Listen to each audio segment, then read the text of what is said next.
రాష్ట్రంలో సూక్ష్మ, చిన్న, మధ్య తరహా పరిశ్రమలు ఎంఎస్ఎంఈ రంగాన్ని మరింత బలోపేతం చేసే దిశగా ప్రభుత్వం కీలక అడుగులు వేసింది.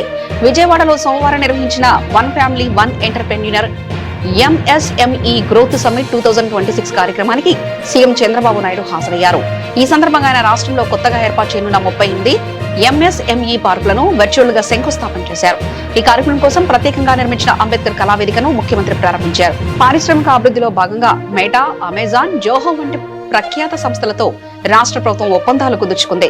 రాష్ట్ర వ్యాప్తంగా పారిశ్రామికవేత్తలకు అవసరమైన ప్లగ్ అండ్ ప్లే మౌలిక వసతులు కల్పించడమే లక్ష్యంగా ఈ ఎంఎస్ఎంఈ పార్కులను అభివృద్ధి చేయనున్నట్లు ప్రభుత్వం తెలిపింది. ఇప్పటికే తొలి 2 దశల్లో 100 పారిశ్రామిక పార్కులకు శంకుస్థాపన చేయగా వాటిలో కొన్ని ప్రారంభమయ్యాయి.